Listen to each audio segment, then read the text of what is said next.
दाबी मेरा कुछ ही नहीं है। मेरे शौहर को इंसाफ दिला दो और मेरे बच्चे के लिए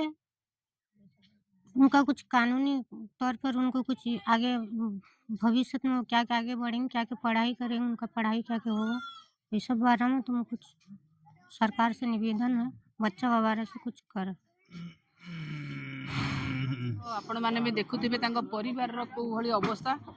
पिलाटी जांकर डेथ होइछि तांको बापा पैरालिसिस रो पेशेंट छोट छुआ एते छोट छुआटी तार दीटी गोटे झियो गोटे पुओ मते एकदम छोट पिला आमे ओडिसा रे ए जिनिस मॉब लिंचिंग भिडो टाणी घुसारी बाडेबा आमे केबे देखि नथिला आपण माने भी केबे देखि नथिले ए कोन होइछि भिडो भितरे हिंसा करी गोडे की बाडी आज्ञा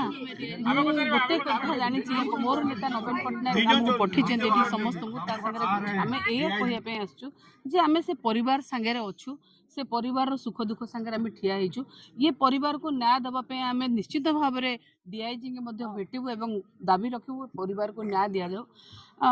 मोर मु कहे जे नवीन पटनायक राजनीति करते गोटे लोकनीति करती से सब बेले मनीष को भल पाइबा शिखई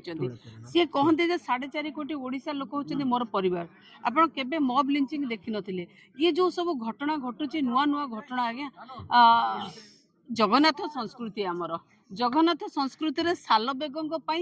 जगन्नाथ रथ अटकी जाइथिला ये धर्म निरपेक्ष राष्ट्र ये समस्त भाईचारा मनीष होउची सबुठु बड़ जिनिस से हिंदू हो मुसलमान हो सिख हो ईसा हो मनुष्यत्व को आम सब बेले गुरुत्व देचे खास करी ओडिशा माटी एभली एक माटी आम इतिहास रे पढ़ीचे चंडाशोक ओडिशा माटी छुईकिना धर्माशोक परिणत होता किंतु आज ओडिशा जो डबल इंजिन कथा कहते आज ओडिशार गति कुआड़े